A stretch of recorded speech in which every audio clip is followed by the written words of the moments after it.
Piše na Zakon o arhitekturni in inženirski dejavnosti.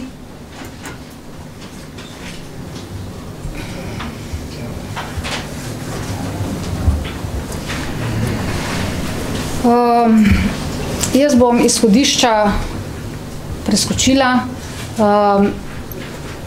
kar se predmeta zakona tiče, govori o poklicnih nalogah, o načinu upravljanja poklicnih nalog, o pravzaprav imeniku pooblaščenih inženirjev in pa pogojih za upravljanje arhitekturne in inženirske dejavnosti ter čisto na koncu o zbornicah. Na levi strani so regulirani poklici po zakonu po ZGO-ju in po zakonu o geodetski dejavnosti, ki jih poznamo danes.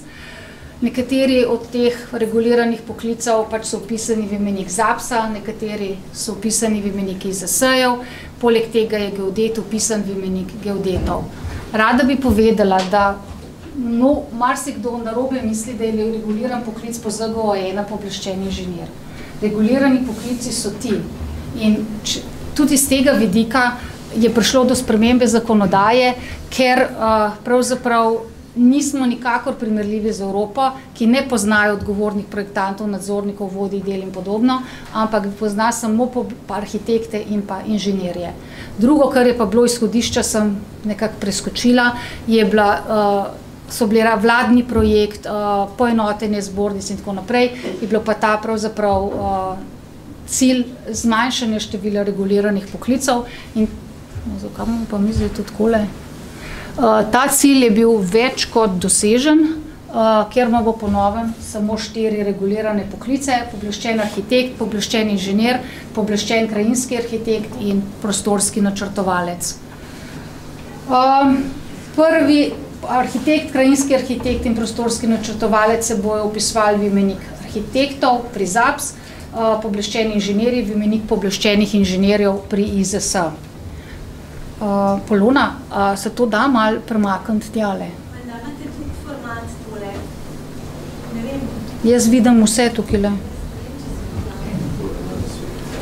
Kaj ne zasukam? Tamle gor. Jaz upam, da ne bo preveč tega. Zdaj, pooblaščeni inženirji, ostajamo gradbeni, elektro, strojniki, tehnologi, rudarji in geotehnologi in geodeti. Dobivamo pa pravzaprav 2 novi pooblastili, samostojno pooblastilo za področje požarne varnosti, ki je bilo zdaj pod tehnologi, in pa novo pooblastilo z področja prometnega inženirstva. Zakon prinaša tudi zaščito poklicnega naziva.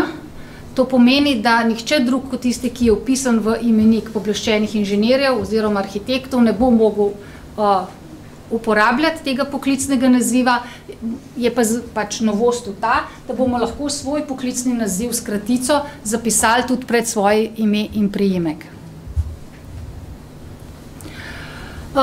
Zakon določa poklicne naloge in sicer, vidim, nekateri začudeno gledate, moram povedati, da je ta stvar pravzaprav v nekaterih evropskih državah že tudi v uporabi, tako da se v bistvu samo pridružujemo Evropi, ki pač to, oziroma tistim državam v Evropi, ki to uporabljajo.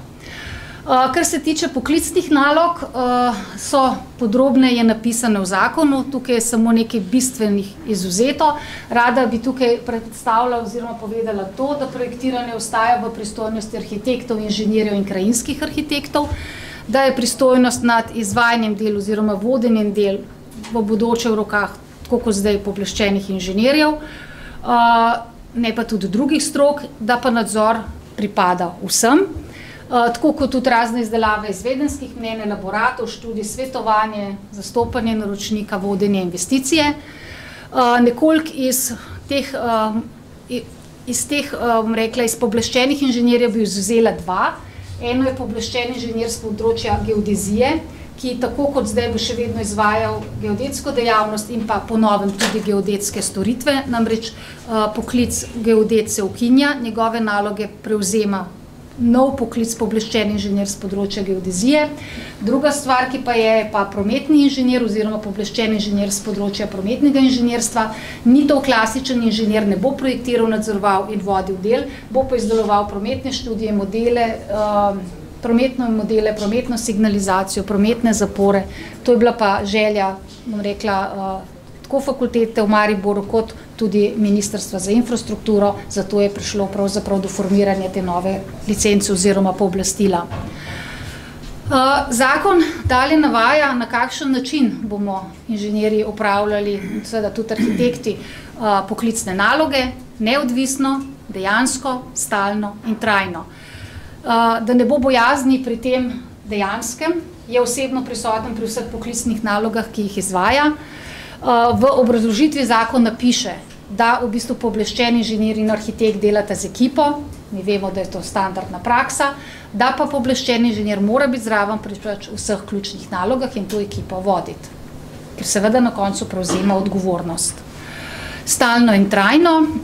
Stalno in trajno se prav tako piše v obrazložitvi zakona, podrobno kaj to je.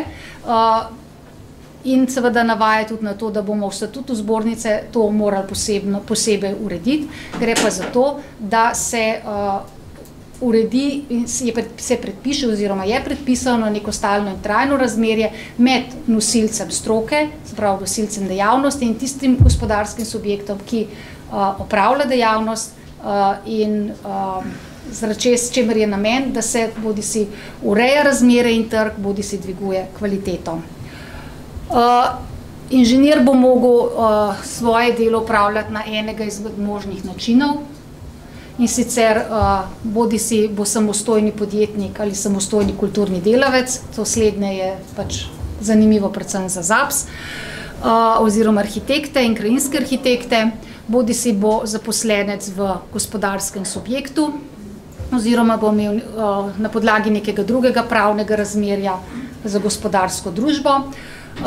Novost je ta, da je lahko to tudi javni uslužbenec, se pravi, nekdo recimo v službi na Darsu, na Elesu, bo lahko upravljal naloge pooblaščenega inženirja in jim zato pač ne bo treba najemati zunanjih pooblaščenih inženirjev. To pa ne bo smel delati geodet, zato ker bi prišlo do konflikta interesov in bi v bistvu odločal o stvarih, o sebi, o svojem, bom rekla, ne vem, o občinskih zadevah, o podjetju, o javnem podjetju, občinskem recimo, kjerem je zaposlen, kar bi bilo pa narobe. Lahko, mogoče še to, kadar gre za javnega uslužbenca, v tem primeru samo za to podjetje in pa za račun tega podjetja. Se pravi, tak javni uslužbenec popoldne izven svojega rednega delovnega časa ne bo mogel biti pooblaščen inženir in samostojno upravljati svojega posla ali pa za neko drugo družbo. Se pravi, če sem zaposlena, ne vem, na Darsu, bom lahko delala samo za Dars. Matej, si hotel kaj? Sem mislila. Podobno je pri zaposlencu fizične ali pravne osebe zasebnega prava, ki gradi objekte za lastno uporabo in katere dejavnost ni gradnja za trg ali posredovanje pri prodaji nepremičnin, če gre to v njenem imenu in za njen račun. Skratka, mi bomo v imeniku naredili povezavo, tako kot je bila pred letom 2003, ko je stopil v veljavo ZGO-1, povezavo med posameznikom, se pravi pooblaščenim inženirjem in poslovnim subjektom. In ta se bo potem preverjala tako pri pridobivanju gradbenega dovoljenja, pri inšpekcijskem nadzoru uporabnega dovoljenja. Izjema je pa naslednja, če bomo pooblaščeni inženirji delali za lastne potrebe. Recimo jaz kot gradbeni inženir, če bi še imela, pa ne bom imela več, še pooblastilo za gradbeno stroko, bi lahko sama sebi naredila načrt gradbenih konstrukcij, če bi se odločila, da bom delala hišo. Seveda bom za vse ostalo bi mogla skleniti pogodbo z nekimi projektanti, ki bi mi izdelali vse ostale načrte. Lahko bi pa spet izvajala nadzor nad gradnjo z mojega področja, medtem ko za vse ostale nadzore, drugi strok bi mogla pa najeti koga drugega. Izjema so spet geodeti in pa prometni inženirji. Zakon za pooblaščene inženirje predpisuje obvezno stalno poklicno usposabljanje na svojem strokovnem področju v skladu s pravilnikom, ki ga bomo sprejeli na obeh zbornicah. Jaz lahko povem, da je osnutek pravilnika trenutno oziroma je že bil v prvi obravnavi na upravnih odborih matičnih sekcij in da so prvi odzivi že pravzaprav na mizi. Zakon piše tudi, da je opustitev dolžnosti stalnega poklicnega usposabljanja pravzaprav disciplinska kršitev in da zbornica zato predvidi disciplinsko sankcijo v disciplinskem postopku. Pogoji za pridobitev poklicnega naziva so na prvi pogled ostajajo enaki, z izjemo pač te, ki sem jo rdeče pobarvala, to je že omenjeno opravljanje poklica v eni od predpisanih oblik, ki sem jih že predstavila. Kar se tiče ustrezne izobrazbe, je ustrezna izobrazba zdaj za pooblaščenega inženirja samo še druga stopnja, druga bolonjska stopnja oziroma njej primerna, kolikor je šlo za šolanje po prejšnjem sistemu. Zbornici IZS in ZAPS moramo pripraviti kompetenčne profile, to je minimalne pogoje, minimalna znanja in kompetence, ki jih mora pooblaščeni inženir imeti. Soglasje k njim bo podal minister in to bo v bistvu tista prva meja, ki jo bo mogel kandidat, ki bo šel na strokovni izpit, pravzaprav prestopiti, da bo lahko sploh prišel do strokovnega izpita.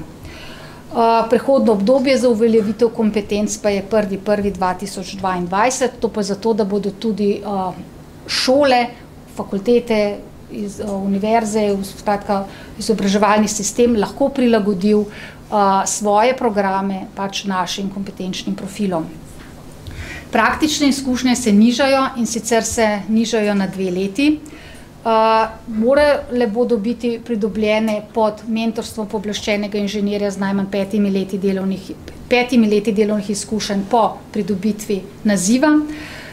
Kandidat za pooblaščenega inženirja bo moral priti na zbornico, prijaviti pravzaprav to svojo kandidaturo za pooblaščenega inženirja. Mentor bo na koncu mogel dati poročilo in kandidata nekaj naučiti in zatem, ker ga je naučil, tudi stati. Pri strokovnem izpitu se bo zgodila sprememba, ne bo več predaje referenčnih del, ampak bo pravzaprav osnova tole mentorjeva, bom rekla, referenčnih del na način kot zdaj in da, si že v redu. Ta strokovni del nalog, ki je bila zdaj naloga oziroma reference, bo postal eden od predmetov, ki ga bo kandidat zagovarjal na podlagi poročila mentorja in pa določenih dokazil, ki jih bomo pač še zahtevali, projektov in tako naprej. Izjemoma bo izpit lahko pisni, sprememba pa je tudi ta, da do zdaj smo imeli podzakonski akt, zdaj bomo si morali pa zbornice pravzaprav napisati svoj akt za izvajanje strokovnih izpitov.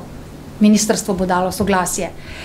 Pooblaščeni inženir bo moral imeti urejeno zavarovanje odgovornosti za škodo in sicer bodisi sam, bodisi preko podjetja.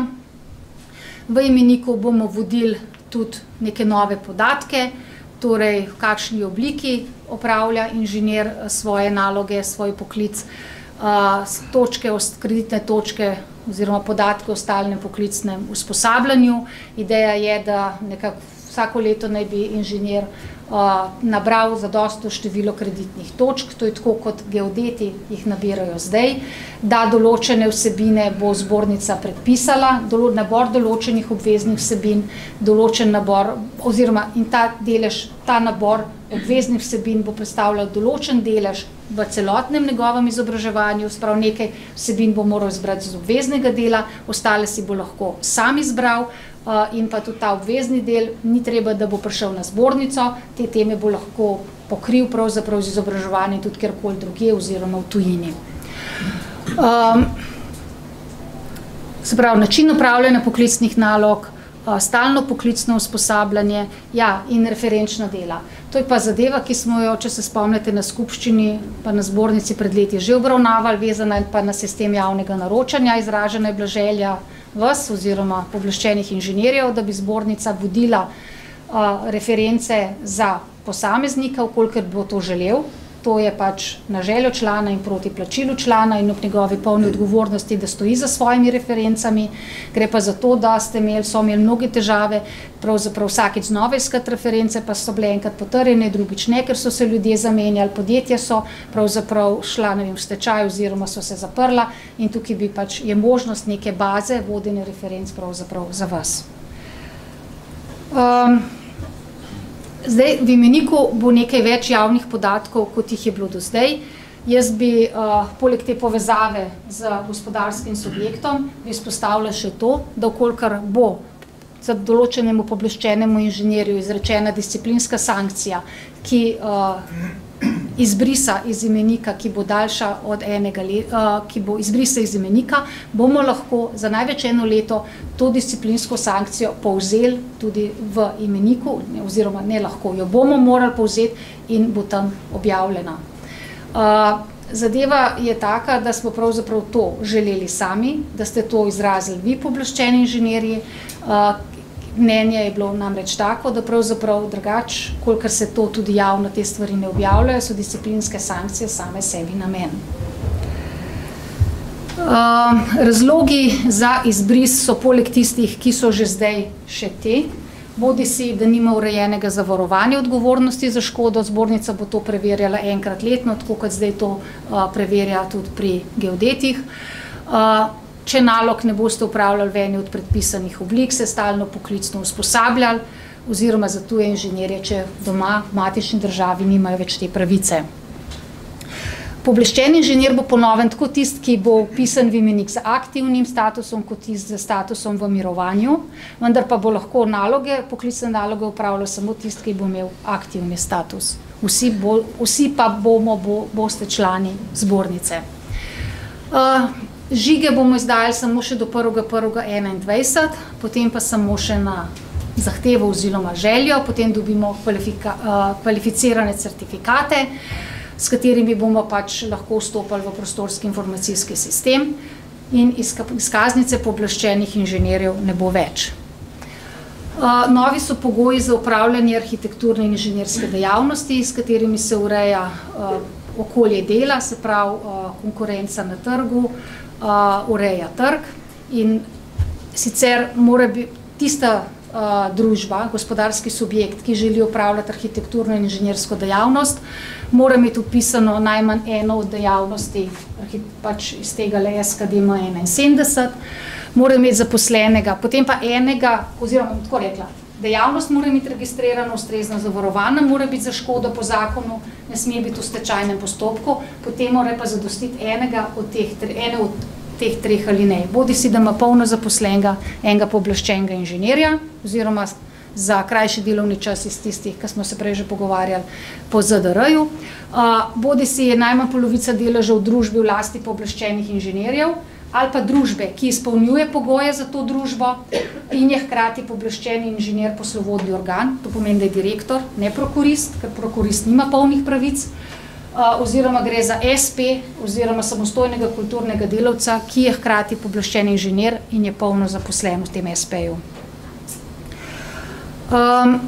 Kar se zavarovanja odgovornosti za škodo tiče, bom jaz povedala samo nekaj res osnov, namreč izobraževanje prav na to temo pripravljamo v 2. letu, imel ga bo odvetnik Kos, ki je tudi pripravljal za nas tele pravzaprav ta člen oziroma ta določila.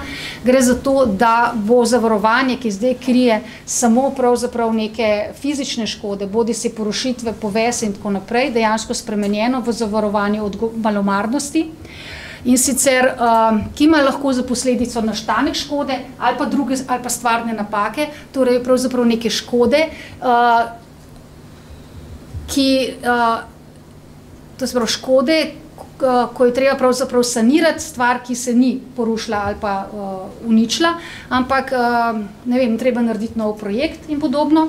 Gre za to, da pravzaprav bodo s tem novim zavarovanjem krite škode opravljanja dejavnosti, ki pa do zdaj pravzaprav za projektante niso bile. Višina zneska ostaja na 50.000 evrih, zdaj je 42, no zdaj je zvišana na 50.000 evrih. Je pa pomembno to, da bo krita škoda izvedena krita bo škoda, ki je bila bodisi do katere je prišlo v času trajanja zavarovanja ali se je pa izvedlo zanjo v času trajanja zavarovanja. To pa zato, da se zavarovalnice ne bodo mogle podajati zavarovalnega zahtevka ali pa zahtevka za škodo v primeru, da ste vi vmes zamenjali zavarovalnico. Vsi pooblaščeni inženirji bodo morali biti poimensko navedeni na polici oziroma bo morali na polici pisati, da je zavarovani so vsi, kako že piše, vsi zaposleni v gospodarskem subjektu. Novost so pravzaprav možnost gospodarskega subjekta, da preide na en višji nivo svojega delovanja, na tako imenovani inženirski, geodetski, arhitekturni, krajinsko-arhitekturni biro, ukolikor izpolnjuje še tele dodatne pogoje, je pa to opcijsko, je pravzaprav informacija naročnikov, da ste bolj verodostojna družba, ni pa to obvezno in tudi v zakonu jasno piše, da ne prinaša nobenih dodatnih točk v sistemu javnega naročanja. No, tole je vezano na prejšnje, ampak v zakonu zelo jasno piše, tako da jaz tukaj ne bi o neodvisnih družbah, pa o kodeksu družb. Mogoče sam še toliko pri tujih ponudnikih, ker pač marsikdo od vas dela s tujimi ponudniki, morali bodo zagotoviti zavarovanje odgovornosti za škodo po ZAID-u in pa sodelovanje pooblaščenih arhitektov ali inženirjev. Za njih ne velja to, kar velja za naše družbe po 14. členu, se pravi, da mora imeti enega zaposlenega oziroma tisti pogoji z lastništvom, ne? Oni pa imajo lahko zagotovljeno samo sodelovanje. Poklicne kvalifikacije bom preskočila. Za zbornico je zakon toliko pomemben tudi, ker pridobivamo nekaj novih javnih pooblastil. Poleg že teh, ki jih že imamo, še vodenje disciplinskih postopkov postaja javno pooblastilo, potem izvajanje nadzora nad stalnim poklicnim usposabljanjem pooblaščenih inženirjev in pa izvajanje strokovnega nadzora. Do tega bom še prišla. Potem pa so še neke druge naloge, kot možnost izvajanja mediacij in arbitraž. Zakon piše tudi, da smo posvetovalni organ državnih organov, da lahko urejamo kolektivno zavarovanje odgovornosti za škodo in pa govori o spremljanju pač javnih naročil. Pri disciplinskih zadevah je pomembno to, da je ukinjena ena stopnja. Zdaj smo imeli disciplinskega tožilca, komisijo in sodišče. Zdaj bomo imeli samo še disciplinskega tožilca in sodišče, potem po primeru pritožbe gre zadeva na upravno sodišče. Oziroma ministrstvo zdaj za okolje in prostor, glede na to, da je to javno pooblastilo. Nekaj novih disciplinskih sankcij je predvidenih v zakonu, to so te, ki so pobarvane rdeče. Povedala bi to, da so te sankcije obveznosti dodatnega poklicnega usposabljanja, mentorstva in pa odvzem aktivne in pasivne volilne pravice lahko izrečejo kot stranske sankcije, opominu, denarni kazni ali izbrisu in da tako pravica do mentorstva, do upravljanja praktičnih izkušenj in pa do izbrisa iz imenika, pa mislim, da tudi ta veljajo, se jih lahko izreče za največ 5 let. Že sem omenila, da bo zbornica izvajala strokovni nadzor poklicnih zbornic, strokovni nadzor nad delom svojih članov, se pravi pooblaščenih inženirjev. Gre za to, da inšpekcija izvaja samo nadzor nad gradnjo, ni pa trenutno nobenega rednega nadzora nad projektiranjem in zaradi skrbi pravzaprav nad tem področjem in vedno slabšo kakovostjo, izraženo tako strani ministrstva kot na zbornic, je pravzaprav zakonu našel mesto tudi tale redni nadzor. 1% članov bomo mogli vsako leto pogledati v skladu s tem določilom, napisati si pravila, osnutek imajo matične sekcije oziroma upravni odbori matičnih sekcij trenutno v obravnavi do 22. decembra in potem bo šel v nadaljnji postopek. Kar se članarine tiče, v zakonu piše, da jo samostojno odmerjamo in pobiramo na podlagi letnega plana dela in finančnega načrta, ki ga sprejmemo leto prej, ob zaključku leta, to je tako kot zdaj. Napisan je noter najvišji možni znesek, seveda piše noter, da zbornica lahko sama odloči, koliko članarine bo dejansko pobrala, seveda vezano na program, ki si ga napiše, odločala bo skupščina in mi vsaj vam lahko povem, da za naslednje leto ne predvidevamo nobenih sprememb. Kar se tiče prekrškov in kazni, velja pa podobno kot pri gradbenem zakonu, precej višji so.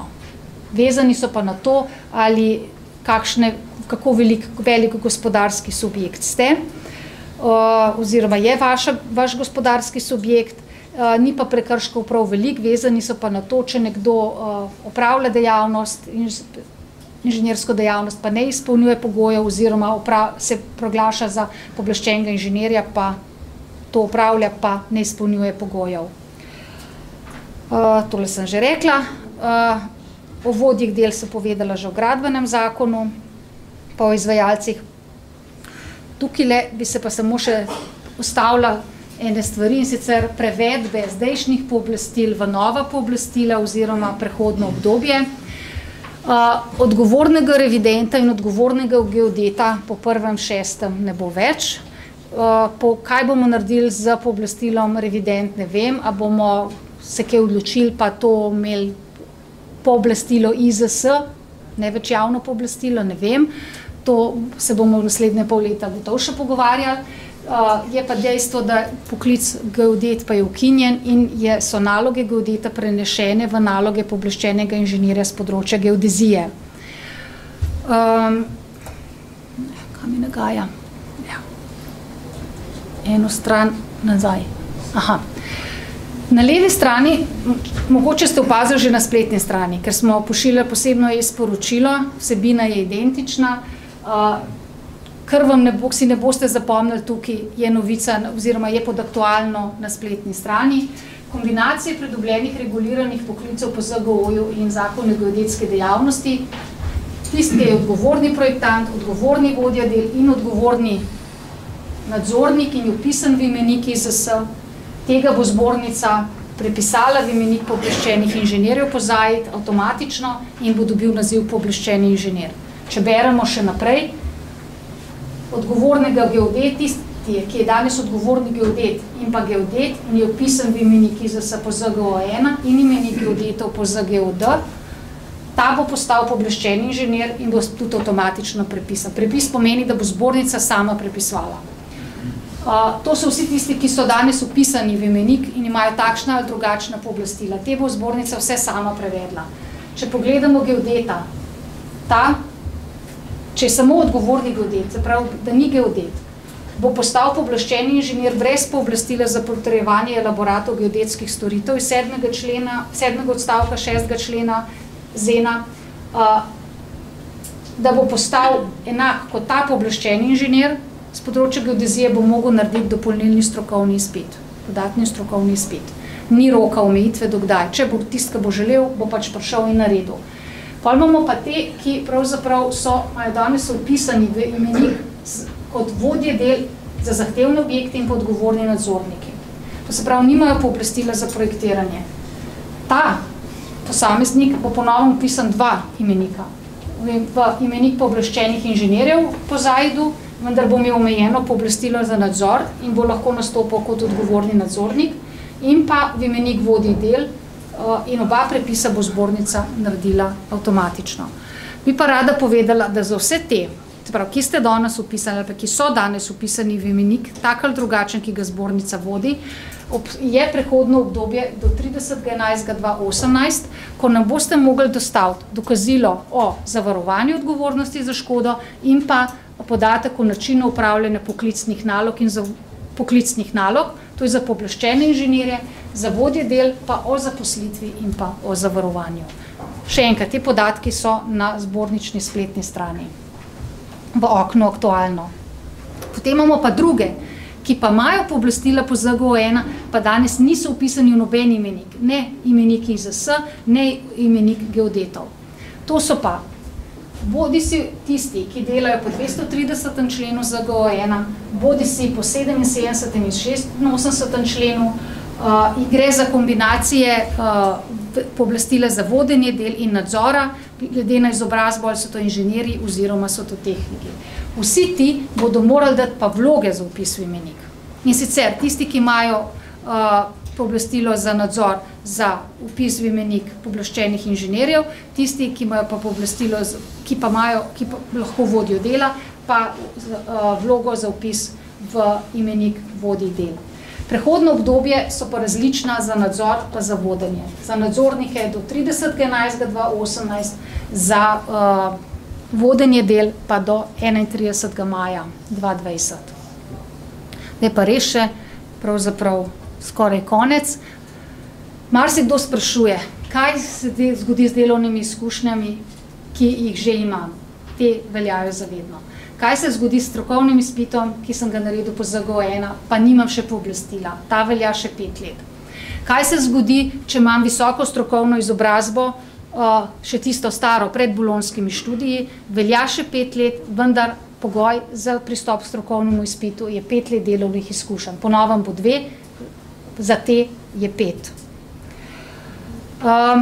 Potem pa še, kolikšen času morajo gospodarski subjekti prilagoditi svojo dejavnost. Tisti, ki želijo opravljati arhitekturno in inženirsko dejavnost v 1 letu, izvajalci v 2 letih. To je to. Hvala.